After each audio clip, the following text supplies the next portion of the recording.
दक्षिण चीन सागर को लेकर ड्रैगन के खिलाफ अमेरिका ने बड़ा कदम उठाया है। दरअसल अमेरिका ने दक्षिण चीन सागर के विवादित इलाकों में किसी तरह की गतिविधियों में शामिल चीन के लोगों को वीजा देने पर पाबंदी लगा दी है। ये घोषणा अमेरिकी विदेश मंत्री माइक पोम्पियो ने की है। माइक पोम्पियो ने दक्षिण चीन सागर में निर्माण कार्यों में जुटे चीन के लोगों पर प्रतिबंध लगाने की घोषणा करते हुए कहा है, आज विदेश मंत्रालय पीपुल्स रिपब्लिक ऑफ चाइना के उन लोगों को वीजा देने पर प्रतिबंध लगा रहा है जो साउथ चाइना सी में विवादित आउटपोस्ट के निर्माण या सैनिकीकरण के लिए या तो बड़े पैमाने पर भूमि सुधार के लिए या मिलीभगत के लिए जिम्मेदार हैं। अमेरिका की इस कार्रवाई की चपेट में चीन की 24 कंपनियां और उसके अधिकारी भी आ गए हैं। अमेरिका इन सबको दक्षिण चीन सागर में कृत्रिम तरीके से द्वीपों के निर्माण के लिए जिम्मेदार मानता है।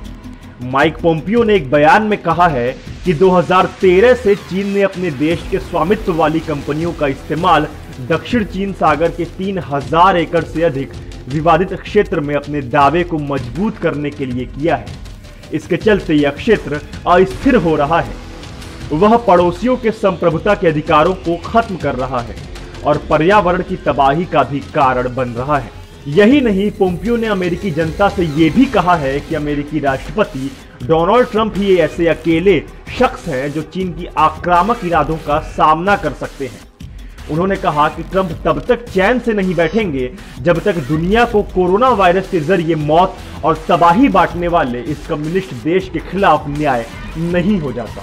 भारत और चीन के बीच बने गतिरोध को लेकर भारत के विदेश मंत्री एस जयशंकर ने कहा है कि चीन के साथ सीमा विवाद का सभी समझौतों एवं सहमतियों का सम्मान करते हुए किसी समाधान पर पहुंचना चाहिए। इसके अलावा उन्होंने कहा कि इस विवाद के हल में एक तरफा ढंग से यथास्थिति में बदलाव का प्रयास किए बिना ही प्रतिपादित किया जाना चाहिए।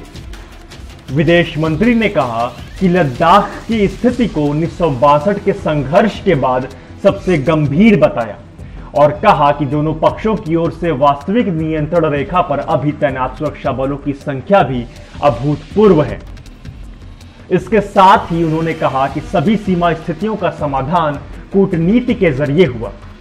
अपनी पुस्तक the India way strategies for an uncertain world के लोकार्पण से पहले rediff.com को दिए इंटरव्यू में विदेश मंत्री ने कहा, जैसा कि आप जानते हैं, हम चीन के साथ राजनयिक और सैन्य दोनों माध्यमों से बातचीत कर रहे हैं। वास्तव में दोनों साथ चल रहे हैं, लेकिन जब बात समाधान निकालने की है तब यह सभी समझौतों एवं सहमतियों का सम्मान करके प्रतिपादित किया जाना चाहिए और एक तरफा ढंग से यथास्थिति में बदलाव का प्रयास नहीं होना चाहिए।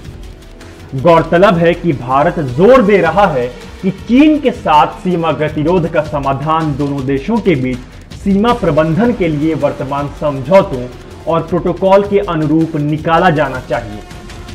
विदेश मंत्री से सवाल किया गया कि उन्होंने सीमा विवाद से पहले लिखी अपनी पुस्तक में भारत और चीन के भविष्य का चित्रण कैसे किया है, तो इसके जवाब में विदेश मंत्री ने कहा कि यह दोनों के लिए अत्यंत महत्वपूर्ण संबंध है और इसके लिए रणनीति और दृष्टि की जरूरत है। जयशंकर ने कहा, मैंने कहा है कि भारत और चीन के साथ मिलकर काम करने की क्षमता एशिया की शताब्दी का निर्धारण करेगी, लेकिन उनकी कठिनाई इसे कमतर कर सकती है और इसलिए ये दोनों के लिए बेहद महत्वपूर्ण संबंध है। इसमें समस्याएं भी हैं और मैंने स्पष्ट रूप से इसे माना है। हमें इसमें ईमानदार संवाद की जरूरत है, भारतीयों के बीच और भारत और चीन के बीच। इसलिए इस संबंध में रणनीति और सोच की जरूरत है।